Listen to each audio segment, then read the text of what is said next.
A paz do Senhor, meus amigos. Me chamo Herbert, sou da Assembleia de Deus, Ministério de Madureira, aqui em Araruama, no Rio de Janeiro, e trago para vocês mais uma lição da Escola Bíblica Dominical pela editora Betel, tá certo? Essa semana, lição 7, Ordenança para uma Vida de Fidelidade e Lealdade. Estou aqui com a minha revista, ó. Ordenanças Bíblicas é o tema que nós estamos trabalhando nesse segundo trimestre de 2024. Essa aula ela vai ser ministrada aí na sua igreja no dia 19 de maio de 2024, tá bom? Antes da gente começar a aula, eu vou pedir para que você deixe o seu like nesse vídeo, porque isso ajuda o YouTube a distribuí-lo. Se ainda não está inscrito, considere se inscrever. Se ficar alguma dúvida, deixe nos comentários e compartilhe esse vídeo com quem você achar que possa gostar do conteúdo, tá certo? Então vamos em frente. A textuário vai dizer o seguinte: além disso, requer-se-nos dispenseiros que cada um se ache fiel. 1 Coríntios 4, 2. Gente, cada um se ache fiel. A fidelidade, ela não é algo inconstante. A fidelidade ela precisa ser constante, dia após dia. Ela é um estado. Encontrar-se nesse estado se faz necessário. Por quê? Porque você pode viver um determinado tempo da sua vida em infidelidade, ou a fidelidade em alguns dias, mas é necessário que dia após dia sejamos fiéis a nosso cônjuge, fiel à igreja, fiel à obra, fiel às nossas autoridades. É o que diz aqui esse primeiro trecho do texto áureo. 1 Coríntios 4:2 é o que Paulo queria dizer, tá? Além disso, lá em Marcos 13, aquele porém que perseverar até o fim será salvo. Isso quer dizer que a nossa perseverança na fé e na fidelidade ao evangelho colaborará com a nossa salvação. Não que tenhamos condição, mas que fomos chamados para viver uma vida de fidelidade. Ainda assim, em Números 23, 19, Deus não é filho do homem para que minta, não é homem para que minta, nem filho do homem para que se arrependa. Então, se ele falou que se encontrar você em estado de fidelidade, isso é comunicável como perseverar na fé, a salvação está próxima na sua vinda, tá certo? Verdade aplicada vai dizer o seguinte: a fidelidade deve ser a marca registrada de todo cristão que almeja viver a eternidade com o Senhor. É aquilo que eu falei para vocês. Você não deve ser fiel de acordo com uma circunstância, de acordo com um dia, de acordo com um momento, com quem você quer, né? A fidelidade ela precisa ser constante e em todas as direções. Para com o seu chefe, para com a sua igreja, para com o seu cônjuge. A fidelidade é marca registrada, sim, do cristão, tá? Objetivos da lição: destacar a importância da fidelidade a Deus, ressaltar que devemos ser fiéis aos líderes eclesiásticos e mostrar a necessidade de ser fiel à igreja e ao ministério. O texto de referência vai trazer Lucas 16, que diz o seguinte: quem é fiel no mínimo, também é fiel no muito. Quem é injusto no mínimo, também é injusto no muito. Pois, se nas riquezas injustas não fostes fiéis, quem vos confiará as verdadeiras? E se no alheio não fostes fiéis, quem vos dará o que é vosso? Aqui o texto de Lucas traz uma proporção. A fidelidade, não é necessário você ter muito para ser fiel. Na verdade, se você não for fiel no pouco, que dirá quando você tiver muito? É resumidamente aqui o que dizem esses 3 versículos. 1 Coríntios 4 também fala o seguinte: que os homens nos considerem como ministros de Cristo e dispenseiros dos ministérios de Deus. Além disso, requer-se nos dispenseiros que cada um se ache fiel. Quer dizer, os homens nos considerem ministros de Cristo. Como é que eles vão nos considerar ministros de Cristo se for ali, se houver a percepção da infidelidade? O ministro ele precisa ser fiel e assim nos devemos encontrar. A introdução vai dizer que em um tempo caracterizado pela liquidez nos vários relacionamentos e a adoção de valores circunstanciais e, consequentemente, descartáveis, trata-se de um grande desafio aos discípulos de Cristo se manterem fiéis a Deus, ao próximo, às igrejas, aos líderes, aos seus cônjuges e tudo que envolve o reino de Deus. Veja que interessante. Quando se fala em fidelidade, a primeira coisa que a gente pensa é em relacionamento conjugal, casamento, né? O casamento, a família, ele é um plano de Deus, sim, e nós devemos ser fiéis ao nosso cônjuge. Mas a fidelidade, ela não se restringe apenas a um relacionamento. Ela também está aberta a cargos de gerência, a gestões, a autoridades, ao serviço que é prestado na igreja, à pregação do evangelho. E aqui eu destaquei duas palavras: adoção de valores circunstanciais. Muitas pessoas, elas têm valores muito bons, mas dependendo da circunstância a qual são expostas. Talvez nem sempre vale a pena ser fiel, é o que pensam alguns, né? Talvez você seja fiel com a sua esposa, mas passe por cima das orientações do seu chefe. Talvez você seja fiel à sua esposa, ao seu chefe, mas a sua liderança eclesiástica, você faz o que você bem entender. Então, a gente entende que a fidelidade ela não pode estar atrelada à circunstância. Ela precisa ser da mesma forma, com a maior autoridade, com a menor, com aquela pessoa que nós temos ali lateralmente também. E, consequentemente, descartáveis, porque muitos são fiéis hoje, mas amanhã eles começam a pensar, eles começam a se desviar, começam a não ser mais fiéis. Então hoje o grande desafio é estar estar fiel a todo esse corpo. Primeiro ponto vai falar sobre a fidelidade de Deus. Fidelidade, do latim fidelis, significa uma atitude de quem é fiel, de quem tem compromisso com aquilo que assume. É uma característica daquele que é leal, confiável, honesto e verdadeiro, cujos hábitos, comportamentos ou atitudes permanecem constantes, mesmo que haja mudança em alguma variável. A fidelidade a Deus é temê-lo e andar nos seus caminhos. Então eu destaquei duas palavras aqui, que são palavras-chave no texto.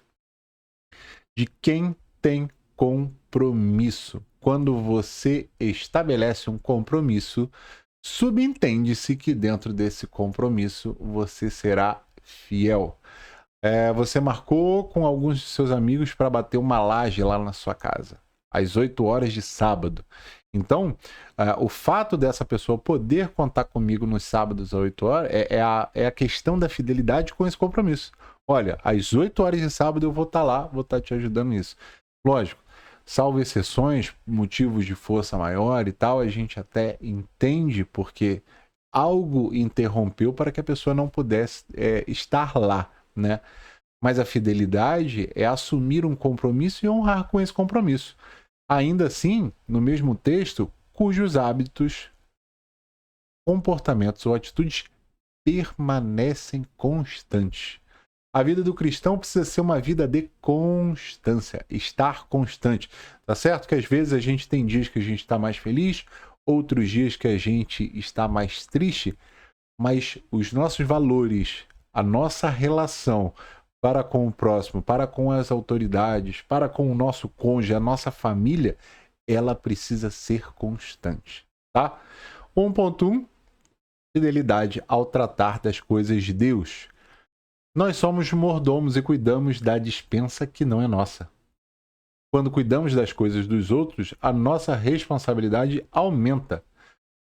Cuidamos das coisas de Deus, aí então triplica. Os dons não são nossos, são distribuídos pelo Espírito Santo para o que for útil. As capacidades não são nossas, foi o Senhor que nos capacitou. As ovelhas não são nossas, pertencem ao aprisco do Senhor. Os recursos financeiros não são nossos, são apenas dignos de salário por trabalhar em sua seara. A obra é de Deus, o reino é de Deus, as ordens são de Deus. E nós somos apenas os executores. Quando a gente pega algo emprestado de alguém, seja um valor muito pequeno, seja uma caneta, ou um valor agregado muito grande, um carro, às vezes a gente pega a casa, enfim. Existe uma responsabilidade muito grande que nos norteia, porque aquilo que é emprestado, aquilo que é de outra pessoa, não é nosso. Então a gente precisa de zelo, a gente precisa de compromisso para cuidar daquela coisa. E quando se fala de coisas espirituais, né, as coisas do reino de Deus, a nossa responsabilidade triplica. Porque não há em que se lesar o patrimônio de Deus. Imagina, como que você vai lesar alguém que é dono do ouro e da prata? Mas o nosso comportamento, se ele não for o adequado para com as coisas de Deus, ele vai gerar dano em outras pessoas, né? Se nós não formos um modelo fiel à Bíblia, se nós não formos diáconos, se nós não formos pastores irrepreensíveis, como diz lá em Timóteo, outras pessoas podem se decepcionar com o evangelho por nossa causa. Eu sei que não é o correto, né? O alvo é Cristo, as pessoas falham, as pessoas erram, mas nós não podemos servir de ponte ou de trampolim para que essas pessoas falhem. E aí a gente vai ver que a fidelidade com o reino de Deus é ter de Deus coisas que não são nossas. Um exemplo disso, lá em Gênesis 39, a gente tem o caso de José. José, como vocês sabem, foi vendido como escravo pelos irmãos e um cara chamado Potifar foi lá e comprou José. Potifar, então, vê que tudo que José colocava a mão prosperava. Logo, percebendo a sua fidelidade com aquilo que ele executava, Potifar coloca José dentro da casa dele. E Deus passa a abençoar Potifar por meio de José, por meio de um trabalhador fiel, que tem uma conduta fiel. Deus passa a abençoar aquele ambiente. Lá em Gênesis 2 não é muito diferente. Abraão recebe uma mensagem de Deus e fala: olha, sai da sua terra natal, saia de uma situação de conforto e eu vou cuidar de você. E vá para uma terra que eu lhe abençoarei.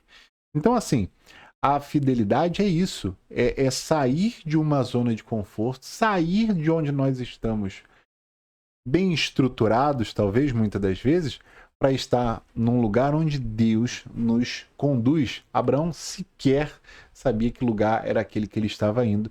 E mesmo assim ele foi fiel na sua chamada. Não só isso, Abraão também era um cara com muitas promessas de Deus, uma mulher estéril, e a certeza de que Deus lhe faria pai de nações. Imagina, Deus dá o jeito, não dá o jeito, Deus é o próprio jeito. Se ele fala que vai acontecer, vai acontecer. E ali Abraão foi, tá? 1.2 vai dizer o seguinte: fidelidade é fruto do novo nascimento. Após a experiência do novo nascimento, o Espírito começa a produzir em nós várias qualidades que vão fazendo parte do nosso caráter à medida que andamos no Espírito. Passamos a ser moldados pelo Espírito Santo para uma vida diferente e abandonamos as coisas da ignorância de antigamente. O caráter de Cristo começa a ser revelado em nós e automaticamente vamos deixando a nossa velha natureza. É um dos atributos de Deus que devemos nos espelhar e vestir-nos dessa roupagem, pois Deus quer que sejamos fiéis em tudo. É uma obrigação do cristão que foi lavado e remido no sangue do Cordeiro. Gente, não sei se vocês sabem, mas toda semente ela não germina de um dia para o outro. Você prepara uma terra, torna uma terra fértil, coloca a sementinha lá, rega e deixa no tempo. Ela vai pegar sol, ela vai ter o contato ali com oxigênio, enfim. E com o tempo, aquela semente vai germinar. Assim somos nós, né? Numa conversão que acontece automaticamente, que acontece por uma metanoia, uma mudança de pensamento, nós começamos a entrar numa direção de produzir, de frutificar. Só que muitos desses frutos não vão ser expelidos, não vão nascer naquele exato momento, né? Até porque o velho homem, ele vai ser moldado a partir do momento que eu ando numa direção diferente. Mas uma coisa é certa: nós precisamos frutificar. Eu e você precisamos frutificar porque somos nova criatura. Veja lá o exemplo de Paulo. Paulo saiu de uma realidade onde era perseguidor para uma realidade de pregador do evangelho. As pessoas que ainda estavam com a ideia do velho homem de Paulo falavam: esse cara é extremamente violento, esse cara vai matar a gente. E só vendo para acreditar. Paulo já havia se convertido e mudado de vida. 1.3. Fidelidade às doutrinas cristãs. A Bíblia é um manual de normas, prática e fé. Normalmente nós a usamos como uma regra de fé. E nos esquecemos que ela é composta de muitas normas, regras, ordenanças, estatutos, mandamentos, leis divinas e orientações. Todas elas precisam ser praticadas, pois a fé precisa das obras para se firmar. Jesus disse que todo aquele que ouve as palavras e não as cumpre, não pratica. Será comparado ao homem insensato que identificou a sua casa sobre a areia.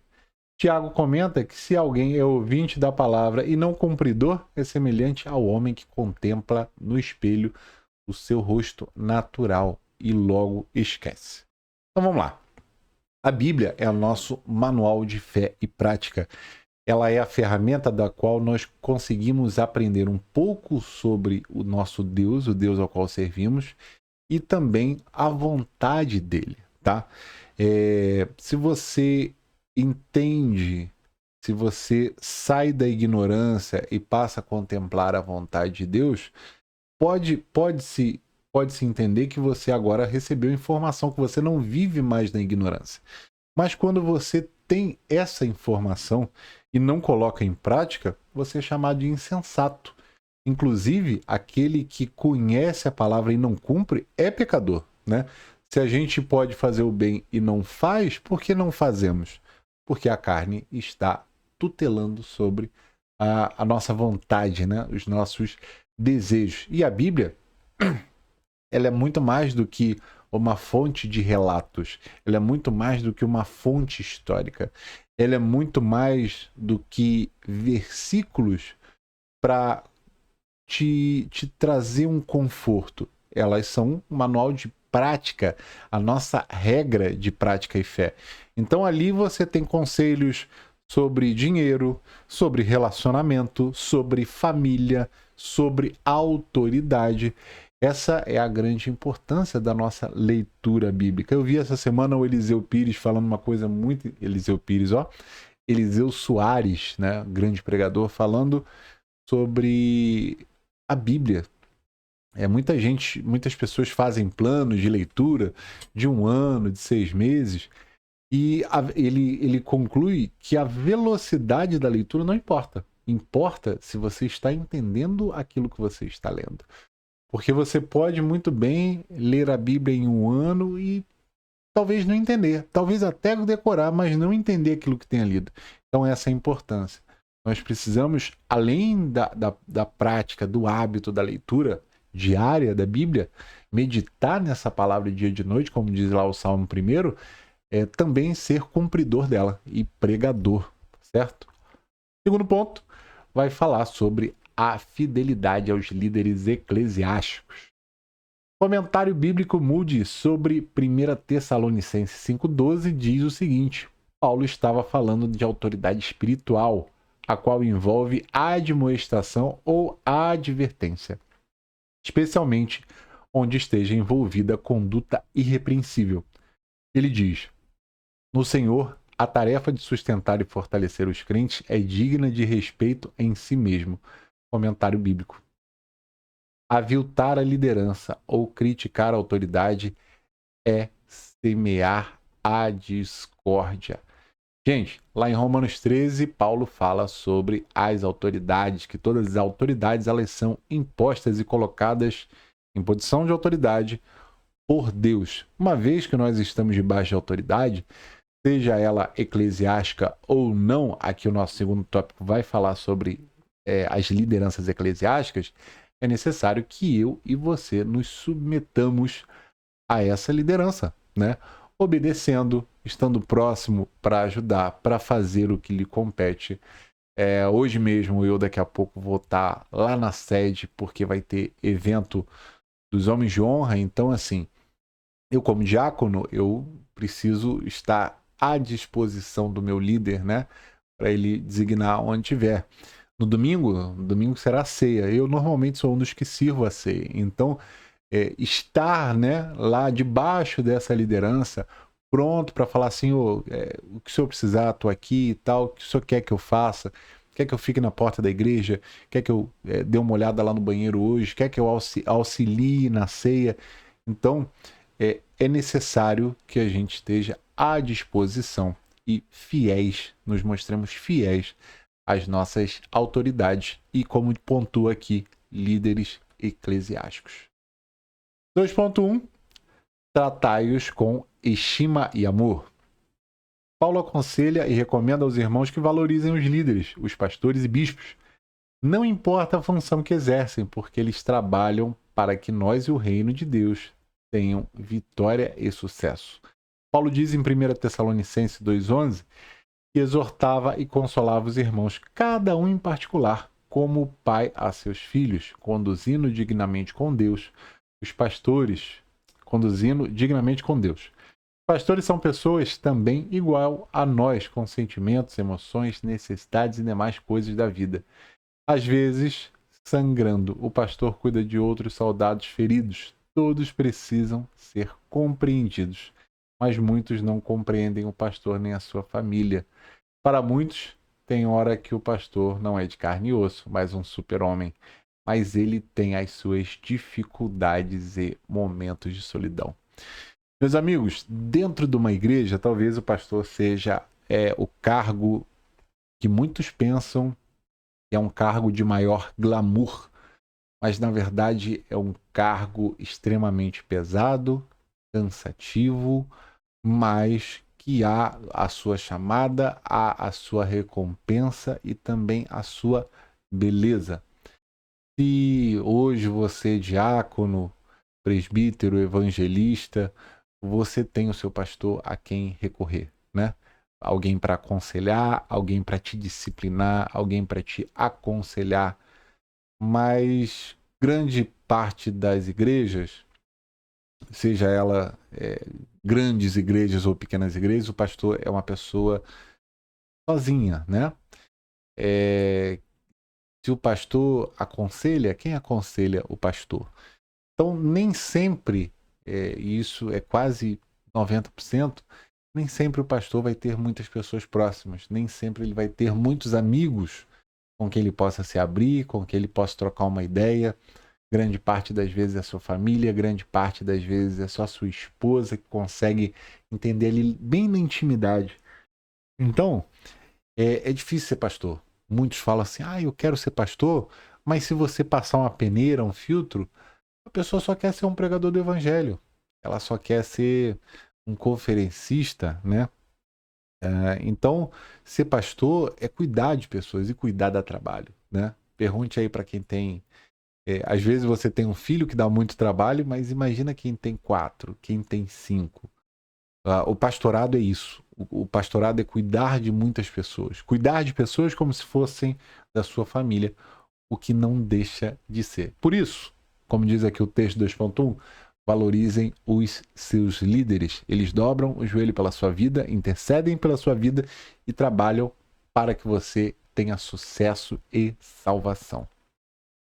2.2, a fidelidade tem o seu fundamento no amor. Diz o seguinte: a fidelidade só é encontrada em quem tem um amor implantado no seu coração. O crente precisa desenvolver uma vida espiritual baseada no amor. Sem amor, a fidelidade e a lealdade não se estabelece. Tendo o amor a base de nossa fidelidade, precisamos desenvolvê-lo em todos os sentidos da nossa existência. Na igreja, nas autoridades eclesiásticas constituídas, nos dízimos e nas ofertas, no nosso relacionamento conjugal e familiar, nos nossos relacionamentos entre os irmãos, onde nós exercemos a nossa profissão. Em suma, toda a sociedade. Quando o amor é descartado, não sobra nem sombra, nem sobra de fidelidade. Os que trabalham incansavelmente entre nós e sobre nós devem ser considerados, e por ele devemos dar o nosso amor de todo o coração. Gente, não tem como ser fiel sem amor, né? Você, por amar a vida da sua esposa, você é fiel a ela. Você é fiel à sua conduta, você é fiel naquilo que o Senhor designou para que você fizesse, sustentando uma casa, né? Provendo. Sem amor, a gente não consegue ser fiel à obra de Deus. A gente negligencia, a gente troca a obra por qualquer outra coisa, por qualquer outra saída, por qualquer outro prazer, qualquer outro desejo. Sem o amor, a gente não consegue ser fiel nas nossas ofertas. Achamos que ofertar nos trará pobreza, nos deixará pobres. Aquele valor ofertado vai fazer falta no final do mês.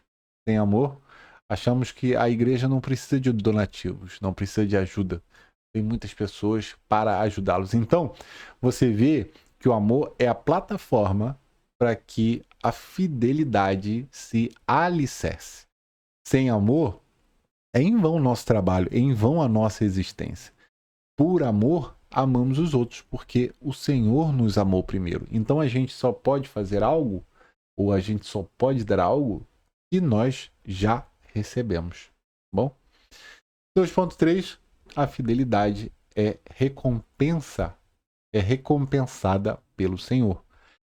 Na parábola dos talentos, Mateus 25, Jesus diz que um dia Deus nos julgará, mas esse julgamento não avaliará nossa capacidade e sim nossa fidelidade. Jesus não olhou a quantidade que cada servo granjeou. Na parábola dos talentos, a gente vê dois comportamentos, né? O comportamento do servo que recebe uma quantidade de talento e logo granjeia outros, e o servo mau, né, ao qual é dito ali, que enterra seus talentos por medo do seu senhorio. Quando nós recebemos os talentos, os nossos dons, pelo Espírito Santo, ao qual dá de maneira deliberada, segundo sua própria vontade, esses dons nós devemos usá-los em prol da igreja. Se você ame o próximo, se você sabe pregar, pregue, se você sabe ensinar, ensine, se você sabe pastorear, pastoreie, né? Entre outros, há muitos dons. E o que eu quero dizer é o seguinte: não é porque você tem dons e talentos que isso é um aporte para que você seja salvo, é um trampolim para que você... olha, eu sei pregar bem, eu tô salvo. Não quer dizer nada. Olha, eu fui chamado para o pastorado, sou um excelente pastor. Não quer dizer nada. Aí entra a questão da fidelidade, né? E existem muitos ali, o próprio texto na Bíblia diz que naquele grande dia diremos: Senhor, em teu nome expulsamos demônios, em teu nome pregamos, profetizamos, e Cristo fala: olha, eu não vos conheço. Por quê? Se foram dados a eles talentos? Porque Jesus não os conhece através da sua fidelidade. Tinham e possuíam dons e talentos em prol do ministério, mas não eram fiéis verdadeiramente ao Evangelho. Então, por isso, são condenados ao inferno, julgados e separados do reino. Não adianta você ser um exímio pregador, mas não viver o Evangelho. Não adianta você ser um pastor com uma igreja muito cheia, mas o Evangelho não ser pregado. Então, a fidelidade, ela vai fazer com que o Evangelho ele seja recepcionado pela gente de maneira integral e não parcial. Ó, isso aqui é interessante para mim, isso aqui não me interessa, isso aqui eu vou fazer, isso aqui eu não vou fazer, isso aqui é ponto de vista. Então tem muitos assim, né? Olha, com essa parte eu concordo com a Bíblia, essa parte eu discordo. Eu e você não somos obrigados a concordar com a Bíblia. A Bíblia é a verdade, a Bíblia é a palavra de Deus, né? Ela por si só, a verdade, ela existe, a verdade ela não precisa de algo que a justifique, né? Então muitos pensam assim, eu posso, eu prego muito bem, eu revelo muito bem, né? Eu sou um bom missionário, mas se o evangelho não for recepcionado integralmente, nós deixamos de ser fiéis. Terceiro ponto, vai falar sobre a fidelidade à igreja e ao ministério. No dicionário de português, a lealdade é o sinônimo de fidelidade, mas nós queremos mostrar uma pequena diferença nas atitudes do dia a dia. Define-se lealdade por uma pessoa plenamente confiável, com retidão moral, honestidade na apreciação, verdadeira amizade. Não fala pelas costas, guarda os segredos a ela confiado. A lealdade mostra uma pessoa sincera, pessoa franca, pessoa com a verdade, com postura de educação e respeito. Então, a lealdade. Vamos separar as coisas, né? A fidelidade é o compromisso. Muito embora muitas pessoas tenham um compromisso e não são leais, né? Lembra quando Jesus fala ali para os fariseus, olha, porque vocês são, vocês dão dízimo do cominho. E aí ele está dizendo o seguinte, vocês são fiéis nos dízimos, mas não são leais. Não recepcionam, não aplicam o evangelho como deveriam. Seu irmão do lado passa necessidade e você sequer olha para ele. Então, existe essa diferença, né? A fidelidade ela pode ser condicionada, como a gente falou e vai falar novamente, mas a lealdade é a constância para que isso se aplique, né? Não é algo parcial, é algo realmente integral. 3.1 A fidelidade à igreja que congregamos diz assim: quem muda muito mostra ser volúvel, não ter firmeza naquilo que abraça ou se propõe a fazer. Muda de pensamento e atitude como o vento muda a sua direção. A fidelidade à igreja cria laços de amizade e comunhão entre os irmãos. O lugar de ser salvo é na igreja. Tem que amar, tem que ser membro, tem que ser corpo, tem que ser igreja, tem que ter compromisso, participar mais.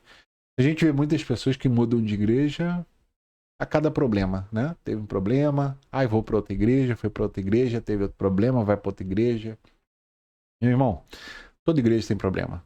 Se a gente for ver as cartas lá, né, que Paulo escreveu, você vai ver que todas as igrejas têm problema. Cabe a mim e a você saber se somos parte do problema ou parte da solução desse problema. Então, a gente não pode ser volúvel, a gente não pode dizer que vai fazer uma coisa, depois não fazer mais, a gente não pode assumir uma responsabilidade, depois deixar de lado. A gente precisa ter comunhão com a nossa igreja, amar os nossos irmãos e estar presente, bem como disponível, tanto para quem é autoridade, quanto para o nosso próximo. É o que diz aqui o 3.1. Devemos ser fiéis à igreja a qual nós servimos. Tá? 3.2. Por trás de uma igreja tem um ministério de suporte. Ninguém é obrigado a se filiar a uma igreja local ou a um ministério. Mas ao se filiar é preciso manter o mínimo de consideração. Você não pode brigar contra um sistema estabelecido. Quem não se adapta sai e não entra em rebelião. Ninguém é coagido a ficar, mas uma vez ficando, há necessidade de fidelidade e lealdade à igreja e ao ministério. Muitos se rebelam e fazem como Coré, Datã e Abirão. Mas a cobrança é amarga. A rebelião é abominável ao Senhor e considerada como pecado de feitiçaria. Então vamos lá. A igreja, numa comparação bem baixa aqui, ela é como um clube. O clube tem as suas regras, tem a sua forma de usar as dependências, tá? E a igreja não é diferente. Tem igreja que você não pode cortar o cabelo, tem outra que você só pode andar de terno e gravata, tem outras mais tranquilas. E eu penso que em se pregando o evangelho e não tendo alguma prática que contraria a palavra de Deus, é possível sim. A gente tem igrejas de parede preta, né, que são muito criticadas hoje em dia. Mas muitas dessas igrejas, o evangelho pregado e vivido é o evangelho de Cristo. Uma vez que você entra, por exemplo, numa assembleia, você precisa concordar com os termos, né?